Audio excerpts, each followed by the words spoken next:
Buenas tardes a todos. Hoy debería, en principio, pues es el primer acto del curso corriente, hacer lo que se viene llamando en términos académicos la inauguración del curso, pero es un acto extraordinario, un acto de justicia que queremos hacer y que tenemos mucho gusto en hacer. Fíjese si será importante, si tendrá Jesús el cariño de todos, que hoy se inaugura oficialmente y de manera especial por la tarde, a esta misma hora, el curso de la Universidad de Málaga. Bueno, pues a pesar de eso, aquello estará lleno, pero esto también lo está, con lo cual pues se lo agradezco muchísimo y debe de estar muy contento por ello, querido Jesús.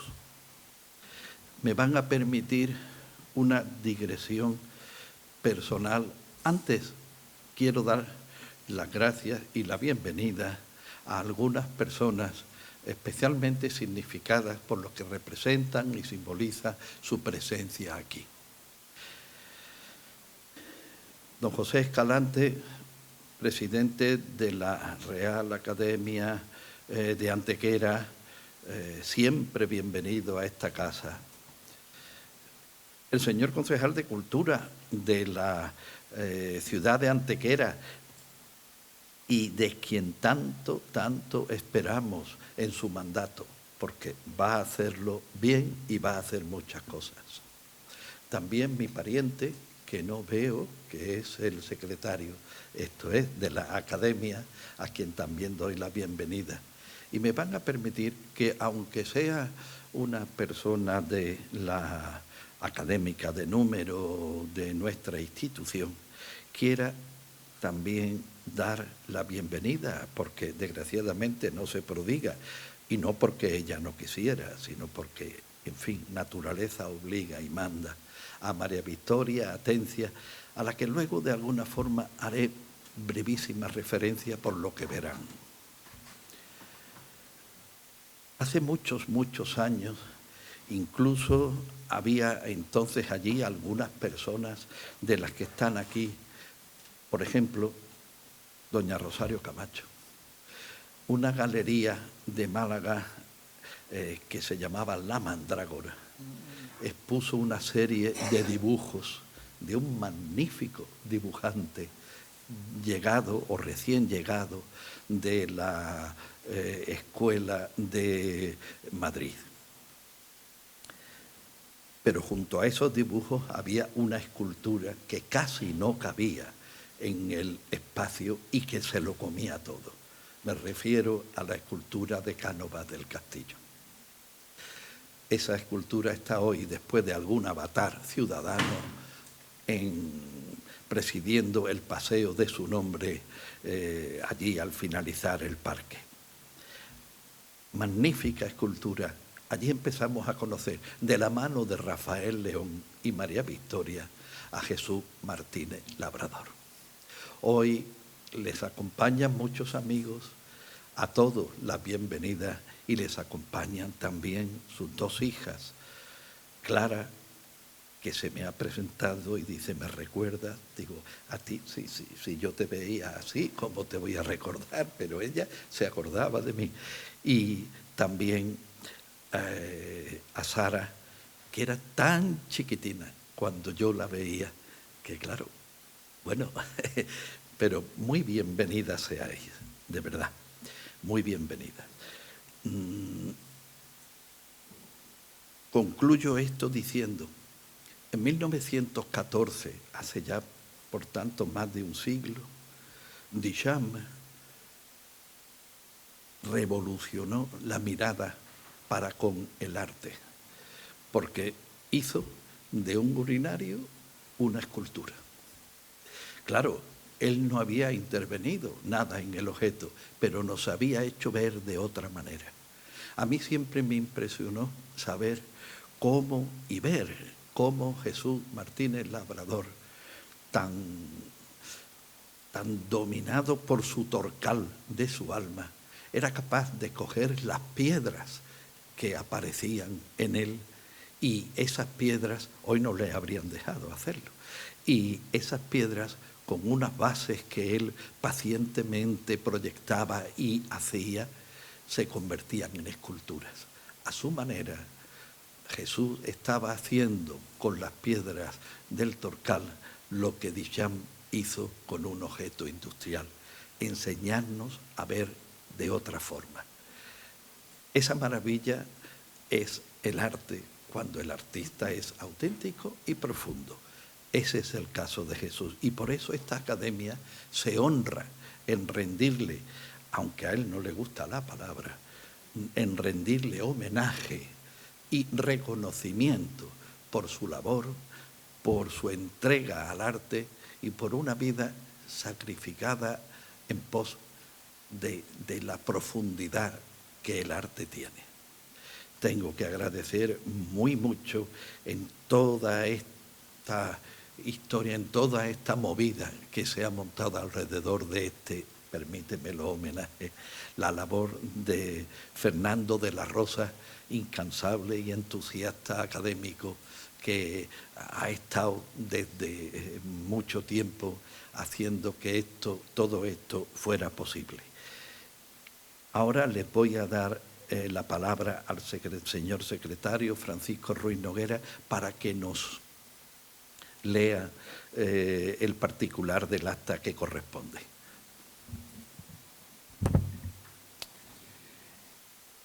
Francisco Ruiz Noguera, como académico secretario de la Real Academia de Bellas Artes de San Telmo, certifico que en el acta de la Junta General Ordinaria celebrada en el Salón de Actos de nuestra Academia, en el Palacio de la Aduana Museo de Málaga, el jueves día 26 de enero de 2023, bajo la presidencia de don José Manuel Cabra de Luna y con firma del entonces secretario don José Infante Martos, se da cuenta de la propuesta anteriormente elaborada tanto por presidencia como por los académicos numerarios Fernando de la Rosa Ceballos y Pablo Alonso Herraiz, de celebrar un acto de homenaje al escultor doctor don Jesús Martín Labrador, acto en el que se le haría entrega del correspondiente diploma, así como de la Estrella de Luz de San Telmo, en reconocimiento a su dilatada y fecunda trayectoria artística. La propuesta fue aprobada por unanimidad. De todo ello doy fe y como secretario lo firmo y rubrico hoy, día 13 de septiembre de 2023. Muchas gracias, señor secretario. Ahora le cedo la palabra a don Fernando de la Rosa, para que va a hacer una intervención múltiple por variada, como verá.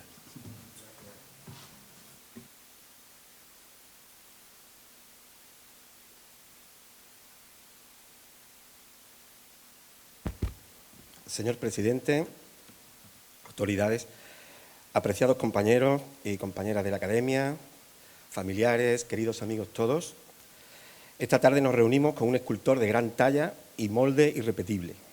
La Real Academia de Bellas Artes de San Telmo, como ha leído el secretario y también el presidente ha nombrado, se honra en hacer público el reconocimiento al escultor don Jesús Martínez Labrador, a quien rendimos en nombre de todos este sentido y cariñoso tributo.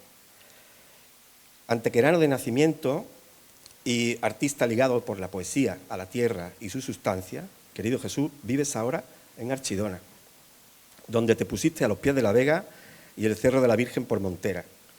La ventana de tu estudio enmarca la silueta mágica de la Peña de los Enamorados. Allí trabajas a diario, dando forma a la arcilla de tus días, soñando la piedra de tus noches, pensando y diciendo lo que piensas del arte y de la vida a quien a ti se acerca y quiere escuchar. Tu mirada de cristal refracta las luces y las sombras y beben las palabras al vuelo, como pájaros que se posaran o plumas que como lanzas van a clavarse en el barro. Según leemos en algunas notas biográficas que andan por los catálogos, pasaste tu infancia en Benamejí, creciendo en el taller de arte decorativa de tu abuelo José Labrador Aguilar, lugar que al parecer despertó tu vocación, pues allí se realizaban distintas técnicas de estucado, carpintería de armar, además de vaciados o cerámica.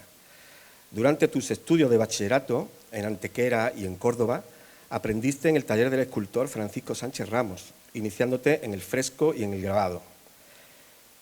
En 1968, a la edad de 18 años, ingresaste en la Escuela Superior de Bellas Artes de San Fernando, en Madrid. Al año siguiente, recibiste el Premio de Estado en Talla Escultórica.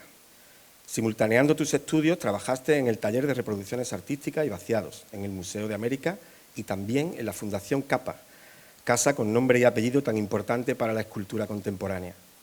También realizaste entonces tus primeras exposiciones individuales, tanto en tu ciudad natal como fuera de ella, en Ciudad Real, en León, en Madrid, en La Coruña. Recibiste asimismo algunos premios en Málaga, como el Premio Moreno Carbonero, que otorgaba el 8º Salón de Otoño de Invierno, o el Premio Picasso. De Málaga recibiste también, a la edad de 22 años, el encargo de una estatua deseada hacía mucho tiempo para la ciudad y que vio nacer, la ciudad que vio nacer a Antonio Cánovas del Castillo, tal vez su más ilustre hijo. Ya el presidente ha nombrado la importancia de esta pieza, ¿no? El monumento, que lo es, a la persona de Cánovas y por extensión a los malagueños, es desde su instalación, que no fue ni mucho menos inmediata, una figura inevitable en el paisaje artístico y cultural de la ciudad y por ende fuente de infinitas fantasías artístico-literarias. Para dejar seña de la importancia de esta obra maestra, utilizaré las palabras que hace públicas en su web el Instituto Andaluz del Patrimonio Histórico. Dice así: el monumento se localiza en la avenida Cánovas del Castillo. Su elaboración y materialización, a cargo de Jesús Martínez Labrador, implica el triunfo de una concepción estética de signo moderno, bastante lejana de la grandilocuencia, redundante y muchas veces hueca, inherente al monumento decimonónico que había inspirado los modelos precedentes. De la mano del artista antequerano, el conjunto aparece como una de las grandes estatuas públicas del panorama escultórico malagueño del siglo XX. Estilísticamente, la estatua de Cánovas es un exponente de un expresionismo arcaizante y casi morbosamente torturado que definió la producción escultórica de Labrador durante los años 70. El político aparece erguido, con las manos a la espalda y su silueta valientemente proyectada hacia adelante, de manera sorpresiva y un tanto desafiante. El protagonismo conferido a las formas inconcretas y la valoración del efecto de masa al que contribuye el tratamiento impresionista de las superficies son los recursos apelados por el escultor a la hora de incidir en los valores humanos y el trasfondo anímico del homenajeado. Aunque se han señalado coincidencias con los criterios expresionistas empleados por los ilustradores gráficos y caricaturistas del siglo XIX, la deformación que anula cualquier pretensión retratística convencional del Cánovas de Labrador dista mucho de la intención satírica de aquellas. En ese sentido, si hubiera que señalar un precedente, la obra de referencia, este sería, como para tantas otras, el Balzac, nada menos, de Auguste Rodin. Martínez Labrador renuncia a la imitación servil de la realidad y a los estereotipos icónicos del retrato burgués, por cuanto la verdadera intención no es tanto fijar el aspecto externo del homenajeado como evocar la esencia de su personalidad, que en el caso del político malagueño remite a un espíritu introvertido, a una voluntad férrea y a una sagacidad y clarividencia notables, dando fe de su talla de hombre de Estado. Lleva la inscripción de Málaga Cánovas 1975, etc. Como ha hecho referencia también el señor presidente, el mandato de Cayetano Utrera Rabasa, que era entonces el alcalde, y la gestión del poeta Rafael León en el área de cultura, verían culminar la idea casi 80 años después de principiarse. Todo esto es una referencia bibliográfica tomada de nuestro querido Juan Antonio Sánchez López, de su libro La voz de las estatuas, Escultura, Arte Público y Paisajes Urbanos de Málaga. La he traído a referencia, puesto que me ha parecido un poco la mejor que se podía dar en este caso para esta escultura monumental única. Tras el Cánovas, tuviste que hacer la mili. Pero el ejército también puede ser un lugar, como en algún lugar, en algún momento lo has dicho, donde pueden derivarse nuestras inquietudes artísticas y la curiosidad hacia imágenes insospechadas, y no por ello menos interesantes. Todo pintor ha resuelto su servicio militar, como tú hiciste, con encargos variopintos. En los años siguientes continuaste trabajando en Villanueva de Algaidas, que alberga desde entonces algunas de tus obras y es, como saben ustedes, el lugar de nacimiento del también escultor Miguel Berrocal. En aquel año realizaste un retrato de Picasso para la Universidad de Málaga y otro de nuestra más alta poetisa, aquí presente, doña María Victoria Atencia. Seguiste exponiendo en Málaga 40 bronces sobre el hombre en esa galería que ha nombrado José Manuel Cabra de Luna, Galería La Mandrágora, así como en Sevilla, en la Caja de San Fernando, en Barcelona, en la Sala Ausias March, en Segovia, en la Plaza de las Sirenas, en Madrid, en la Sala Ponce y Plaza Mayor. En 1978 vuelves a Antequera. Allí fundaste el taller ambulante. Muchos de los asistentes, más si son paisanos tuyos, como muchos de los que están presentes hoy aquí, recordarán tus acciones. De ello se trataba también de actuar, puesto que el taller aunaba la pintura y el teatro, con tantos niños en danza, por las calles, haciendo del arte una fiesta compartida. Si mal no recuerdo, estabas disfrazado de no sé qué cuando yo te conocí, de la mano de nuestro gran amigo y compañero mío en la Facultad de Bellas Artes de Santa Isabel de Hungría, Juan Pablo Orellana. Junto a otros jóvenes artistas, Juan Pablo era tu pupilo y, como tantos otros, había sido niño también del taller ambulante. Ellos se encargaron de dinamizarlo un año tras otro después de que lo dejases en sus manos en 1984. Siguen en estos años y más cerca de tu tierra algunas exposiciones, 2 de ellas antológicas, pero es la sala creada por el colectivo Palmo en 1979 y del que eres miembro fundador, la que conseguirá romper el aislamiento cultural de Málaga y dinamizar a los artistas y el arte, hermanándolos en la apuesta común por una modernización definitiva de la ciudad.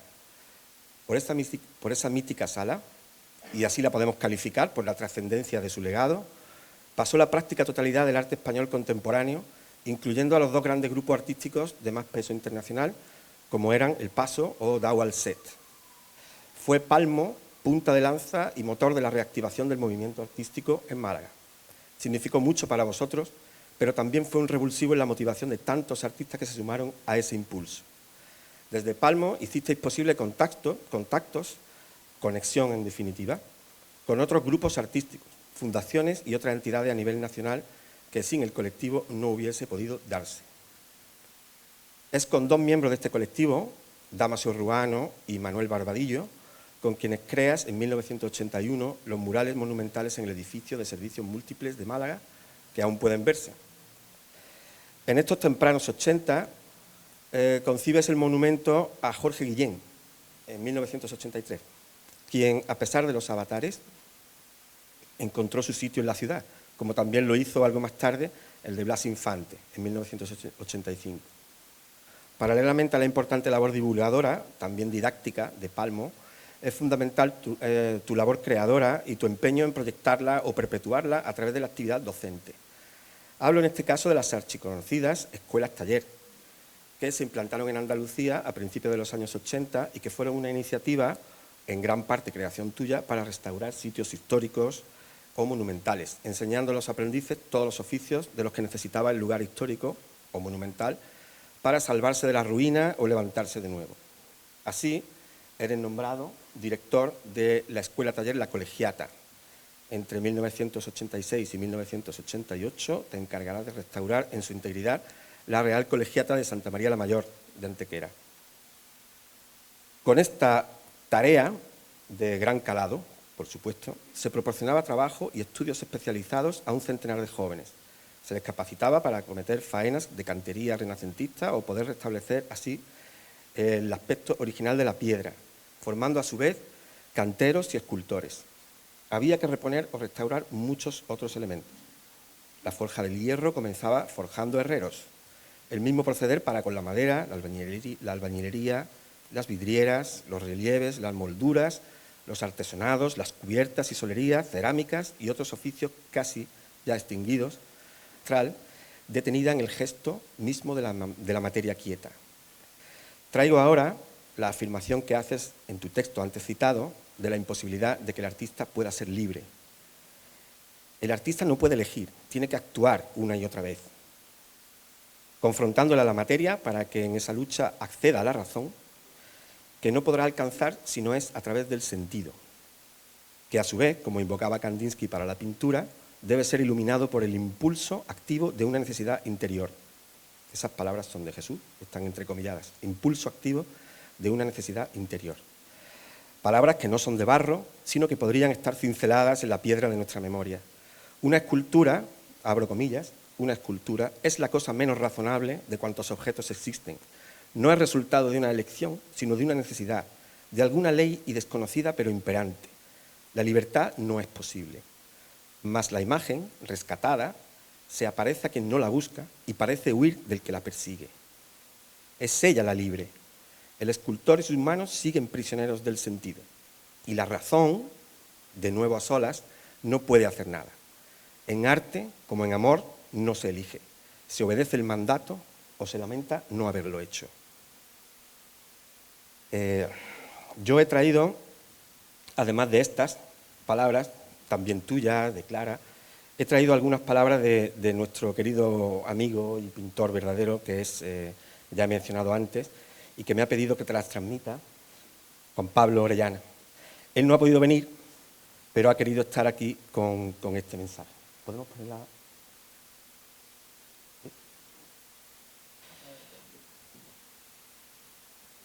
Leo la carta que te ha hecho llegar Juan Pablo. Jesús, la palabra y el reconocimiento. No tengo más remedio. Nada me complacería más que estar ahí, sin más, con tantos amigos.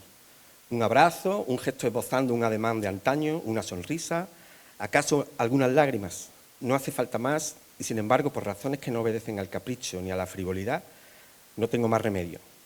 El acto de reconocer nos devuelve la palabra iluminando aquello que nombra, liberándolo del anonimato y del olvido. ¿Y cómo puede olvidarse lo que de suyo permanece en la continuidad de aquellos actos que, sin diluir el ser, mero actualismo, muy al contrario, lo mantienen a flote? Sin duda, las emociones nacidas del encuentro interpersonal consolidan la experiencia de la amistad, una experiencia que, pese a los vaivenes de la vida, crea un ámbito de encuentro, abierto por su propia índole al reencuentro. Reconocer es, de alguna forma, reencontrarse, reconocerse en el amigo y por el amigo. Mantenerse a flote es pisar tierra firme, pisar tierra conocida, tierra amiga, una tierra fértil que encauza inquietudes y anhelos. Puedo decir, todavía con pudor, que yo he vivido una experiencia contigo, Jesús. Tuve la suerte y la dicha, no sé si merecida o no, de crecer rodeado de tus dibujos, plateado grafitos bellamente tratados o arropado por tus retratos en barro, imanes de luz, donde la misma luz emerge de un saliente, quizá un entrecejo pensativo para abandonarse palpitando entre texturas y oquedades. No se trata, empero, de sumar recuerdos, como un contable en un registro de entradas y salidas, sencillamente porque la amistad no es susceptible de ser cuantificada. El acto de rememorar nos remite a algunas vivencias originarias que siguen aquí presentes. Y si todo lo que he querido no ha sido, todo lo que ha sido querido sigue siendo, sigue actualizándose, sigue siendo lo mismo de otra manera. Por ejemplo, dibujando un rostro, acto tan antiguo como reciente, me reconozco y te reconozco. La representación del rostro no ha sido para nosotros, feliz coincidencia, un motivo más o menos recurrente, sino un referente inexorable para habitar ese lugar que manifiesta lo más íntimo en su enigmática exterioridad. La palabra y el encuentro. Sirvan estas líneas, Jesús, que ahora te ofrezco con la misma gratuidad con la que tú me regalaste tu amistad. Esas son las palabras de tu amigo y mi amigo Pablo. He traído la carta para entregártela también y ahora te haré entrega de la misma. Por último, también nos pidió nuestro compañero de la Academia, nuestro compañero Pablo Alonso Herraiz, que tampoco podía estar presente en este acto, que te leyera una carta que nos ha enviado. Yo quisiera que antes pusiéramos la locución que hace él en vídeo, desde México. Estimado Jesús, buenas tardes. En primer lugar, una felicitación por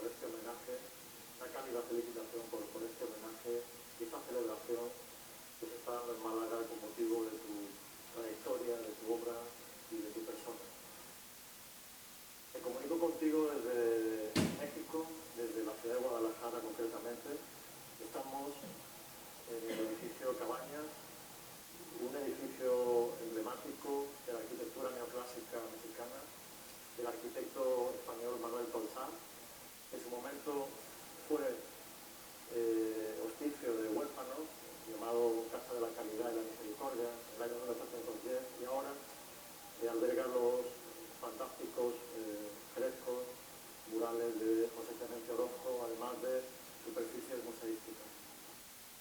Quiero mandarte un fuerte abrazo, Jesús, un abrazo agradecido por todas las enseñanzas, por tu trabajo, por toda la influencia que has ejercido en mi visión de la vida y del arte, y por todo lo que hemos compartido en estos años desde que nos conocimos en Granada. Un abrazo para todos, un abrazo para tu familia, autoridades, académicos, amigos. Hasta pronto. Pues siguen esas palabras lo que ha dejado por escrito para ti y que me ha pedido que hiciera lectura de ello. Querido amigo Jesús, también saluda, como lo ha hecho, a los compañeros de la academia, a su familia, etcétera, y nombra algunas cartas y algunos apuntes. Carta del 6 de septiembre de 2023. Querido amigo Jesús, espero te encuentres bien. Te escribo desde México, concretamente desde Guadalajara, ya que por cuestiones de trabajo me encuentro aquí. Te escribo desde el Hospicio Cabañas, que hemos podido ver, antigua Casa de la Caridad y la Misericordia, casa de niños huérfanos, desde 1810 hasta 1980. Un edificio emblemático del México neoclásico, obra del arquitecto español Manuel Tolsá, en el barrio de San Juan de Dios. En este edificio se encuentran los frescos de José Clemente Orozco realizados en el año 1937. Estoy ahora bajo la cúpula donde se está pintando El hombre de fuego, donde te recuerdo con gran afecto y admiración y anoto estas ideas en una pequeña libreta de viaje que dice: reflexiones sobre Martín el Labrador, palabras de agradecimiento. Yo estoy bien, mi querido amigo, muy contento y algo nervioso por esta encomienda, tal vez un sentimiento peculiar de vértigo por los recuerdos y por ese asunto tan importante que nos reúne en torno a ti. Supongo que elegí este enclave por la persona y la roca que tú eres, y por la pureza y la estabilidad, por el misticismo y la solemnidad que hay en ti. Escribirte para este reconocimiento, para este homenaje, me produce una intensa emoción, Jesús, no un cruce de cientos de emociones que se amontonan y trato de identificarlas, ordenarlas en mi mente antes de colocarlas en el papel. Tal vez ponerle cierta fecha y nombre me ayude. Voy a compartirte, Jesús, algunos apuntes de mi libreta, algunas notas que comencé a escribir desde que Fernando de la Rosa y yo nos reunimos en Málaga para preparar esta celebración. Miércoles 2 de agosto de 2023, vuelo Madrid-México. Jesús Martín Labrador, la importancia de la persona como persona. Querido maestro, permíteme este sincero elogio y alabanza, pensando en la agudeza de tu pensamiento y tu obra, en la brillante claridad de tu trabajo y tu persona. Hoy recordé la importancia decisiva, diría memorable, de mi primer encuentro contigo y la potencia creativa y decisiva para mí de ciertas experiencias cotidianas en la ciudad de Granada a mediados de los 80. Conocer la vigorosa elocuencia de tu obra y esa actitud de apertura creadora hacia tus alumnos, que me ofreció una visión nueva del arte y la vida. Toda vida verdadera es encuentro y la persona surge en cuanto entra en relación con otras personas, dirá Martin Buber. Esos encuentros y ámbitos creados en estas clases en Granada, en Úbeda y Baeza fueron decisivas en mi vida y jamás las olvidaré. Tu método de liberar verdades, Jesús, la palabra necesaria e incómoda donde hay que decirla y no donde ocasionaría el aplauso severo y mordaz, siempre si el objetivo es demoler barreras impuestas. Es tu espíritu de hombre libre y profundo que ha sabido sacudirse el yugo de las ideologías y las modas artísticas. Lo que siempre he admirado de ti es tu originalidad y precisa concordancia entre el pensamiento y la acción, cuyo principal testimonio es tu propia vida, lo que nos convoca a emprender este convivio y del que nos das ejemplo.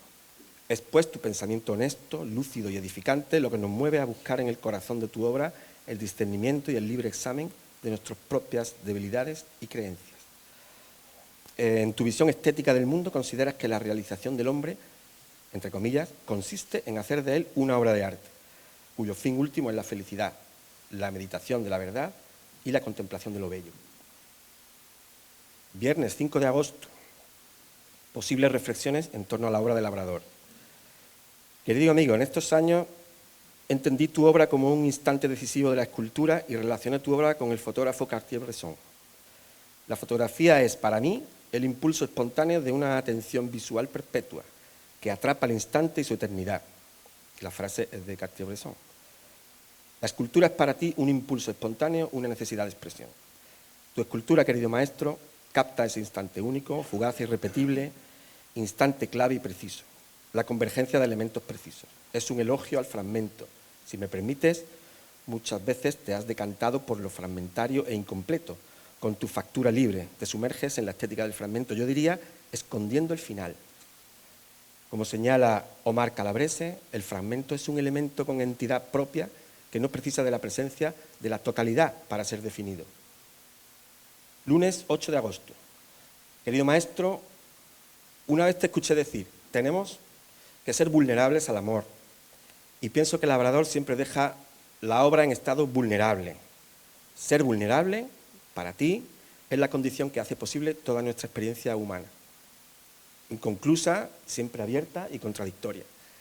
Esa apertura esencial es lo que constituye tu escultura vulnerable y la categoría estética de vulnerabilidad. Creo, Jesús, que planteas vulnerable como ser afectado, poroso, y que la condición humana consiste en estar abiertos al mundo. Jueves, 11 de agosto. Querido Jesús, ser maestro y la docencia han sido tu mayor obra de arte. Viernes, 20 de agosto. Querido amigo y maestro, para mí la escultura del labrador unas veces es equilibrio e inestabilidad que dan lugar a la aparición de composiciones provocadoras e inquietantes. Es simetría y asimetría. Otra, simplicidad y complejidad. Es unidad y fragmentación. Es economía versus profusión. Reticencia versus exageración. La escultura del labrador es la no predictibilidad y espontaneidad. Es actividad contra pasividad. La actividad con movimiento y dinamismo. Labrador es sutileza y audacia. Es neutralidad y acento donde siempre persigues vencer la resistencia del observador, con la utilización de elementos plásticos muy simples. Labrador es transparencia y opacidad. La escultura del labrador es coherencia, variación. La escultura del labrador es realismo y distorsión. La escultura del labrador es planitud y profundidad. Es singularidad, justaposición. Es secuencialidad y aleatoriedad. La escultura del labrador es agudeza. Agudeza vinculada a la claridad de la expresión visual. Tu obra, querido amigo Jesús, con extraordinaria lucidez, se teje de modo realista en torno a la persona como eje de coordenadas. Ante ti y tu obra no podemos quedar nunca indiferentes. Tu pensamiento nos reclama a ser presencia y compromiso a una mayor conciencia y plenitud de nuestra vida personal y comunitaria. Gracias, querido maestro, por todo. Recibe un fuerte y afectuoso abrazo. Pablo Alonso Herraiz, el 10 de septiembre de 2023.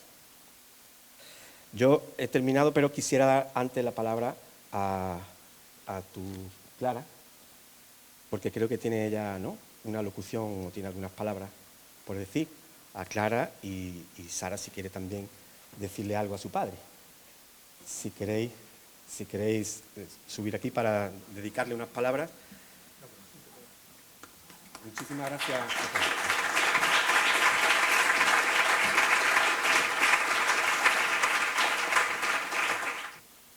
Ella dice que hablé yo, ¿vale?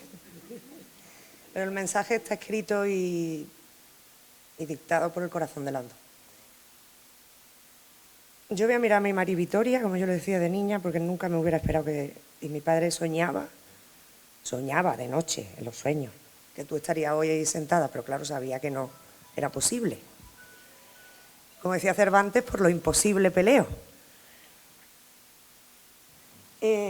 Yo había escrito un discurso y no lo voy a leer, ¿vale? Ay, que estoy viendo ahora. Porque no puedo. Entonces, solamente muy corto para que nos podamos ir rápido y le podáis dar muchos abrazos flojitos a mi padre.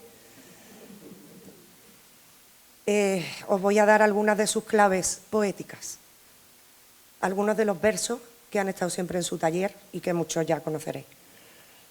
Pero lo primero de todo, daros las gracias a la Academia y a sus grandes amigos, que bueno, Al final, en el poema que voy a leer, se resume porque lo que muchos han criticado en mi padre porque no comprendían la parte vital que él tenía tan abandonada en algunos sentidos, creo que hemos llegado a la conclusión, hace falta mucha convivencia, y muchos años, y muchas peleas, y muchas regañinas, pero creo que todos los que estáis aquí sabéis que la única manera de querer a un artista, cuando es verdadero, es también amar lo que hace, es amar su obra, es amar su propósito, su misión, como decía José Antonio Muñoz Roja. Entonces, hoy solamente os quiero dar las gracias a todos los que estáis aquí, porque nunca nos hubiéramos imaginado que ibais a estar tantos, y eso significa que le queréis mucho, porque además vive allí, lejos del mundanal ruido. Así que fuera discurso, solamente decir que el homenaje nos ha parecido justo, preciso, muy amoroso y muy a tiempo, porque nuestro padre se despierta todavía todos los días con muchísima prisa y con muchísimo entusiasmo por la cantidad de cosas que todavía tiene que hacer. Entonces, ojalá todos los homenajes fueran así. Porque creo que aunque se ha puesto muy nervioso y decía, ¿y por qué me van a hacer a mí esto? ¿Y por qué? Pero en el fondo agradece de corazón, con completa lucidez, lo que este acto significa. No solamente esto, sino esto. Así que muchísimas gracias. Muchas gracias, Fernando, a José Manuel y a todos. Bueno, lo que decía José Antonio Muñoz Roja, que su frase estrella es, nos la dijo en una carta, lo que se guarda se pierde, lo que no se da no se tiene. Entonces, una clave de su obra es la generosidad, de su docencia también, en fin.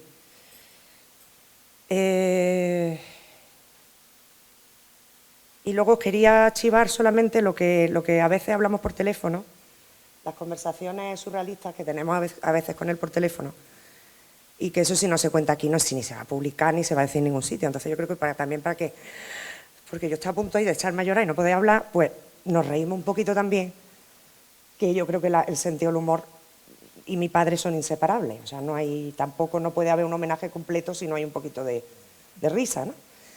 Entonces, lo último que me cuenta, cada vez que me llama, que digo, cuéntame las historias de Caronte. Y entonces me dice, anoche fui al infierno. Ya fui con mi amigo Caronte y entonces vamos hablando. Nosotros nos echamos nuestras parrafadas porque, claro, la Laguna Estigia es muy ancha. Entonces, hasta que llegamos, luego volvemos, tenemos mucho tiempo para hablar. Y nada, y nos pegamos nuestras parrafadas sobre el arte, sobre el desastre de la raza humana, sobre todo. Le llevo libros a los pobres pecadores, porque a mí ya ni me dejan entrar ni salir. Yo lo que hago es, y voy, saludo, les doy unos cuantos libros porque están muy aburridos la gente allí. Ya se le ha olvidado la cultura, se le ha olvidado todo, nada más que están todo el día con calor y ni leen, ni pintan, ni nada. Y con los libros pues se distraen un poquillo. Entonces yo le llevo un Pedro Salinas, un poquito de Luis Cernuda, una greguería de Gómez de la Serna para que se animen un poco y ya está. Y así me va contando pues la historia, pues eso. Lo mismo es con Caronte, lo mismo es con el licenciado Vidriera. Está perfectamente lúcido, pero son sus historias verdaderas. Pero que son fuente de conocimiento y aprendizaje de nuestra historia y nuestra cultura. A la cabeza de este gran proyecto, y aún hoy, sostiene la vigencia y la utilidad social y artística de un sólido andamiaje educativo, con sobradas razones y admirable tesón. El programa de estudios teóricos aglutinaba distintas asignaturas que comprendían disciplinas artísticas, mecánicas y técnicas. Además de director, llevabas personalmente el taller de técnicas de vaciado, geometría elemental y especialmente el taller de cantería, que restaura y reintegra la piedra de aleros, pilastras, balaustradas, bóvedas, arcos, dinteles, contrafuertes y zócalos de todo el edificio. Dones tiene Jesús que solo manan de artistas completos, como es el de la docencia. Los que vivimos el día a día de la labor educativa sabemos bien, y sin abundar lo digo, que se ha de ser muy constante y muy generoso para no desfallecer con tan importante y a la vez tan exigente responsabilidad para con los otros. Con este impulso accedes como profesor asociado a la Facultad de Bellas Artes de Granada en el año 1987, plaza que obtendrás como titular en 1992. Ya en el seno de la vida académica retomarás un ambicioso proyecto con el que retratarás a grandes personalidades de la cultura contemporánea, empezando, como no, por los retratos de los poetas, entre los que se encuentran Jorge Guillén, José Antonio Muñoz Rojas, Antonio Gamoneda, Pablo García Baena, como también nuestros académicos María Victoria Atencia y nuestro actual presidente, José Manuel Cabra de Luna.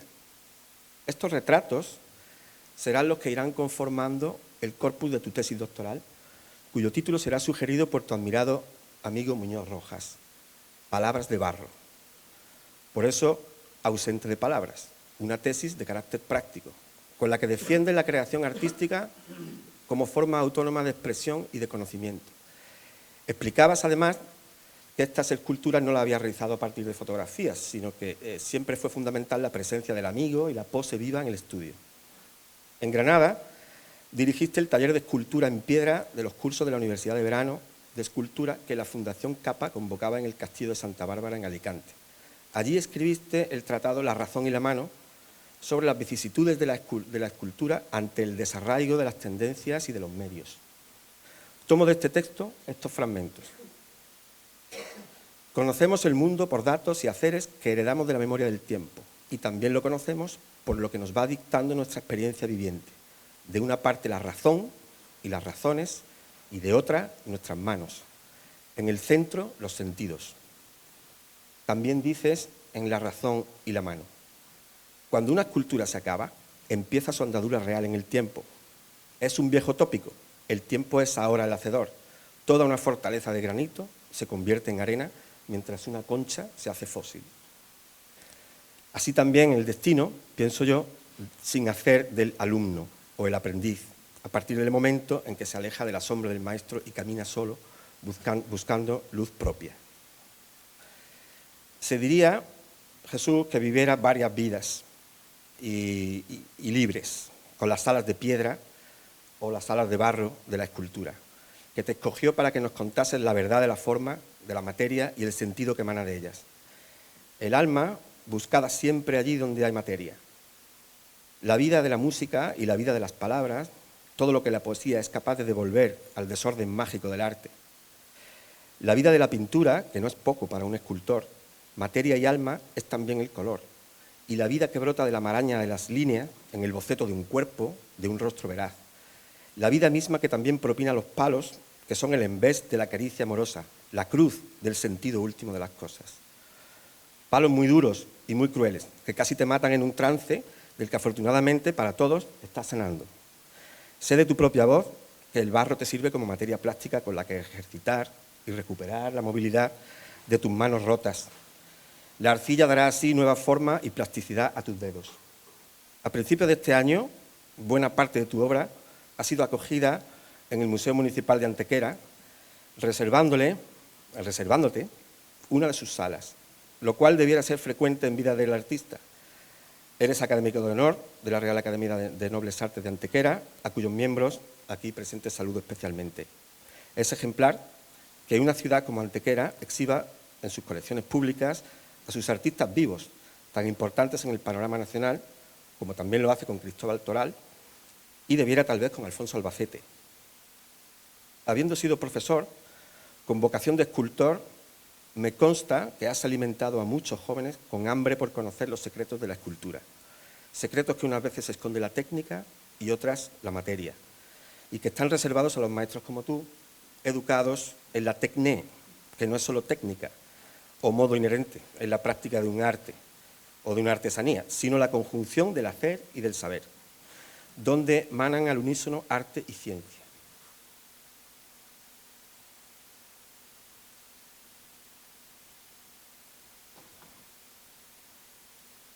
Clara Martínez Mesa, que es filóloga y profesora, pero sobre todo es poeta, y junto a Sara, una de tus dos preciosas hijas, en su rico escrito para el catálogo El escultor y el tiempo, Coín 2007, nos ilustra, pues, tal y como pinta con sus palabras, acerca de estos conceptos a la que ella llama cariñosamente palabrotas. Permítanme, y por supuesto también tú, Clara, citarlas. Arte y técnica se han intercambiado los papeles según la moda, el siglo o el momento. Así, aunque ambas voces comparten otras acepciones, en su sentido fundamental se produce en la actualidad una paradoja en nuestra lengua. Hoy llamamos técnica a lo que originariamente era ars latino y arte bella a lo que era la tecne griega, en un sorprendente trueque lingüístico. No es solo la producción la que designa, sino el saber que hace posible, y el conjunto es la creación. De ahí el sentido original de arte como habilidad y oficio al servicio de la técnica, que era la original arte bella. Y continúa Clara ampliándonos esa etimología, y es la razón por la que la cito. Nuestro término poeta también tiene un origen que le otorga al poeta la categoría de artesano, pues viene del sustantivo griego poietes, autor, fabricante, artesano, ya que el verbo poieo significaba hacer, fabricar, crear. El poema, nuestro poema, era una obra, cualquier manufactura. Así, un poema podía ser una escultura y una silla y un poema y un pan. Y sigo con sus palabras, que apuntan mejor que las mías a la verdadera razón del ser del arte de nuestro hoy señalado artista. Lo admirable es que ambos, poeta y panadero, nos ofrezcan su artesanía, uno su pan para deleitar nuestro estómago y otro su poema para deleitar nuestra alma. Así es, nos dice Clara, cómo puede hacerse comprender la escultura a través de la poesía, hablando como estamos de Jesús Martínez Labrador, quien a la poesía sigue anudado. Y para ello, lo dije antes, nos ilustra con dos hermosos poemas en los que el poeta expresa su quehacer a través del contacto con la materia. Leo los versos de Miguel Hernández. Me llamo Barro, aunque Miguel me llame. Barro es mi profesión y mi destino, que mancha con su lengua cuanto lame. Puede que te consideres más poeta que profesor. Pues hay, como dije, muchas vidas en la tuya, pero nunca dejaste de ejercer como maestro. Paula Castro, jovencísima y talentosa discípula tuya, dará cuenta de su buena madera y de tu buena madera también. Tu dedicación a la actividad docente ha sido muy intensa. Podemos poner la siguiente también. Esta es la escultura de... Sí, para que veamos, esa es la pieza que he nombrado de Paula Castro, su discípula. El retrato magnífico. Precisamente, en el año en el que tú abandonas la docencia, nos dices que eso fue en el año 2004. Clara y yo éramos compañeros en el Instituto Benaljatí, donde trabajaba también Antonio Martí. Te invitamos juntos a exponer, a montar una exposición, que por supuesto aceptaste, presidida por un cartel que rezaba «Se puede tocar». Nos trajiste, además de algunas obras importantes, el Labriego de las lluvias, monumento que hiciste para la Plaza Mayor del Fresno de la Vega, en León. A mí me recordó entonces al Profeta de Pablo Gargallo, quizá por la épica aquella de meter tus obras en un instituto de enseñanza secundaria. Con sus más de 300 kilos de bronce, entró de manos de nuestro alumnado, que nos ayudó a descargar y montar la muestra. A ellos les enseñaste a mover gran peso sin hacerse daño. A ti te vimos acariciar tus obras con la mirada confiada en el pálpito de la materia, en su respiración. Viniste a vernos días más tarde para ofrecernos una magnífica charla, en formato mesa redonda, y para ello te trajiste a tus amigos de Palmo y de toda la vida, Dámaso Ruano y Pepa Caballero, que más adelante también llegaron a exponer en nuestra sala. Como nosotros entonces, muchos son los que han compartido tus inquietudes, en ocasiones oír y sentir tus mazazos de escultor, pero también la voz honda de tu pensamiento, las palabras de barro que relatan una vivencia ancestral. Sus sueños y son su manera de traducir lo que es la cotidianidad.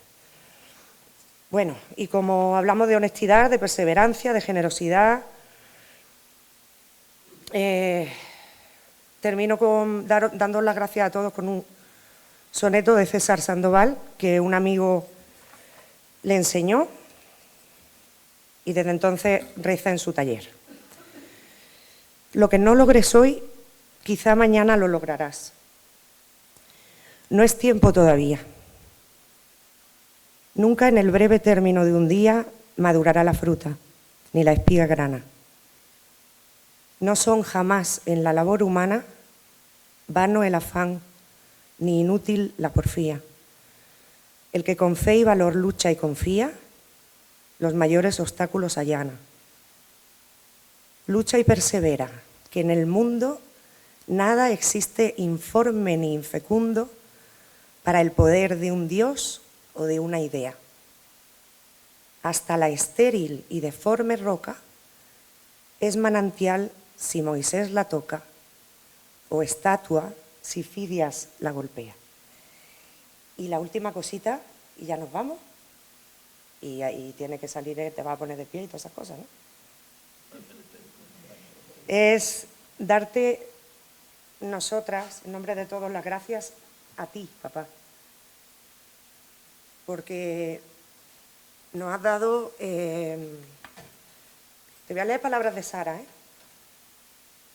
una infancia distinta y especial. Y nos has regalado la sensibilidad con la que nos hiciste aprender y crecer, entre otras muchas cosas. Así que muchísimas gracias. Y gracias, papá.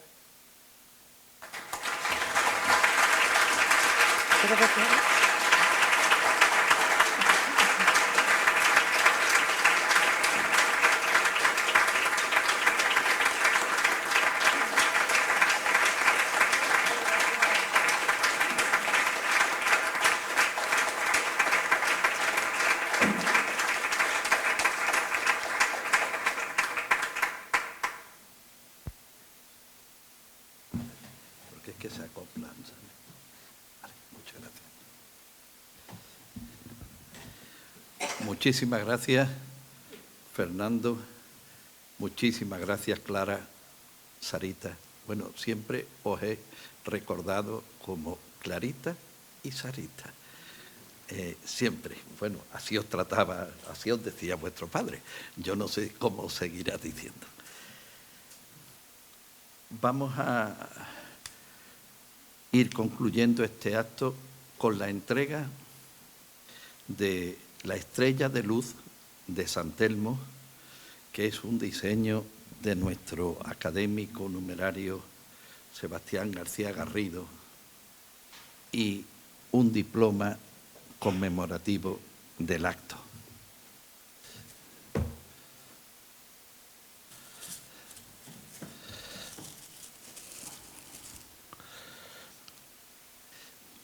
Me voy a levantar yo, pero tú no tienes que hacerlo. En este momento, Jesús, y agradeciéndote tu tarea, tu labor como artista, como persona, como amigo y como un ser entregado absolutamente al arte en el mejor de los sentidos. Te ha hecho mejor siempre y nos has hecho mejor a todos. Muchas gracias. Qué bonito. Con mi abrazo.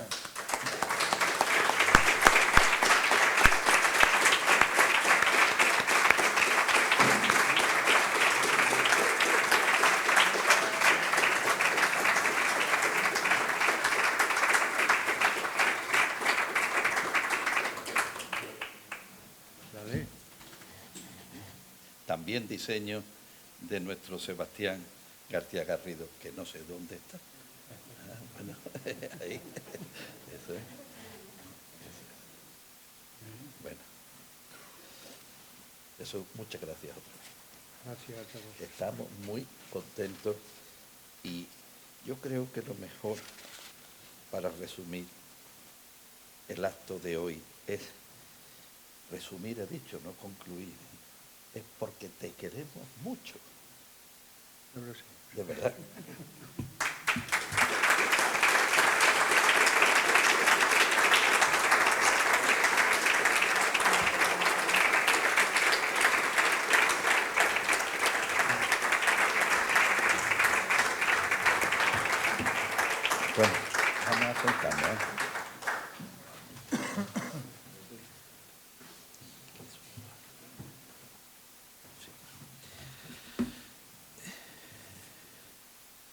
Cuando empezamos el acto, le pregunté a Jesús si quería hablar de pie o sentado. Entonces él, con la discreción y modestia que siempre le ha caracterizado, pues se quedó callado, pero las hijas me dijeron rápidamente, no, que lo haga sentado. Bueno, pues muy bien, que lo haga sentado.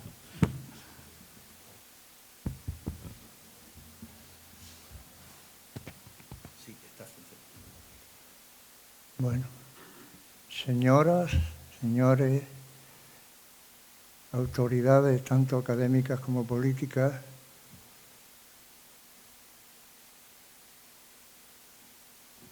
amigos y familia. La verdad es que al cabo de la reunión, de tanta alabanza, de tanta... Yo casi ni me acordaba de muchas cosas. Y si tengo que decir la verdad, me ha dado un poco de vértigo. Porque yo es que no sé, ahora mismo no me explico cómo con este cuerpecito me ha dado tiempo a mí de hacer tanta faena. Yo hago la nota y yo me subí al andamio ese, uy, que no. Y yo rompí esa piedra para luego hacer otra nueva, uy. Y poco a poco, pues sí, ha sido como un repaso de muchas cosas de mi vida y otras que faltan. Y me ha entrado también un sentimiento de perplejidad. Porque claro, es rara la semana o el mes que no recibe uno la noticia de que fulanito ya no está, ya se fue, menganito ya no está. Y eso es un sentimiento de, como diría Gamoneda, arden las pérdidas. Parece que cuando alguien se pierde no queda nada, pero queda ahí un combustible que sigue ardiendo por siempre. Quiero hacer una mención muy especial a Rafael León, como no, a José Antonio y a Bernabé Fernández Canivel. Claro, la lista para nombrar sería tan larga que tardaría más que el discurso de Fernando. Entonces es mejor que se me olviden los nombres, pero yo cierro los ojos y los tengo aquí. Porque una cosa que se va adquiriendo con la práctica del arte es la memoria gráfica. Esa no se va. Y en fin,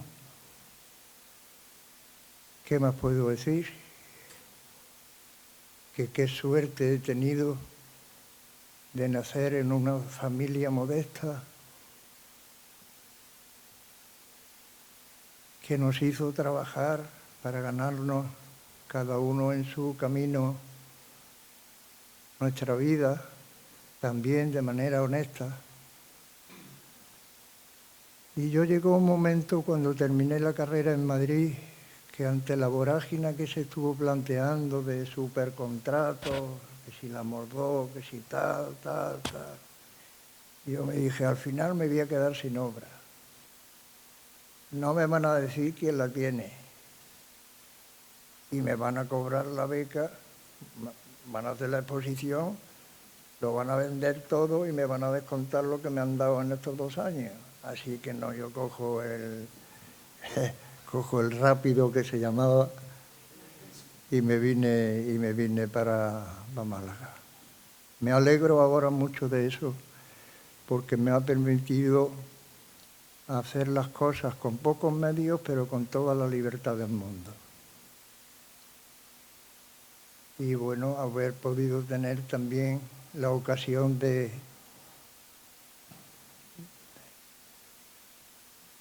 tener 2 familias y 2 hijas que son mis 2 perlas. No sé qué más.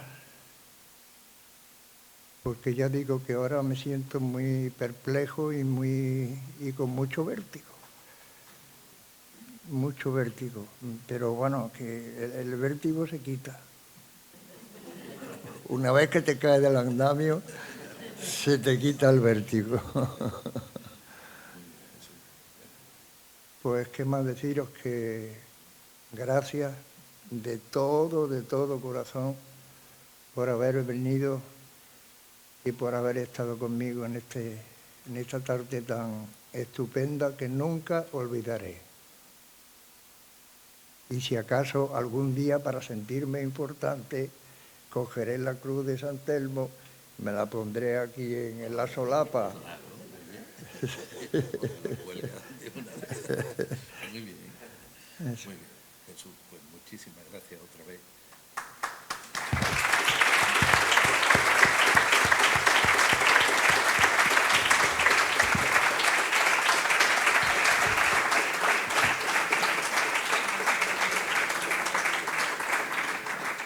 Vamos a concluir ahora sí el acto, pero antes quiero tratar 2 o 3 puntos. Uno, citar y agradecer la presencia de Elena Laverón, que con su discreción absoluta se ha puesto tan en la esquinita que no la veía y en el momento de hablar y dar la bienvenida no la he nombrado. Bienvenida ha sido y siempre, y además la próxima vez estarás aquí sentada porque la cruz de San Telmo hay una para ti, que ya se le avisará a todos ustedes.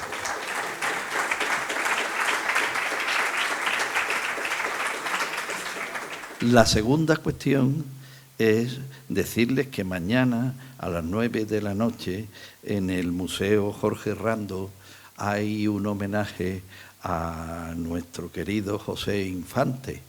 Y bueno, lo digo para que quede constancia y el que pueda que asista a acompañarle.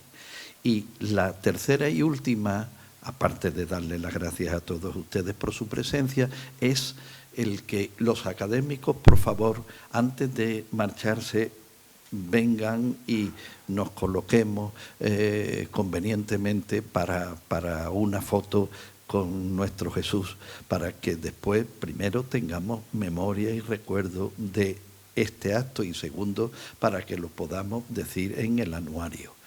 El organizador de esta fotografía ya se ha instalado como tradición, es don Pedro Rodríguez Oliva, que no se lo veo ahora mismo, pero que es el que suele organizar y disponer la colocación de los académicos y además lo hace muy bien. A todos ustedes otra vez, muchísimas gracias y a ti, Jesús, qué decirte. Muchas gracias.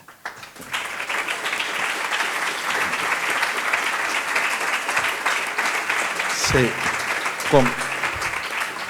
Concluiré siguiendo la tradición académica. Se levanta la sesión.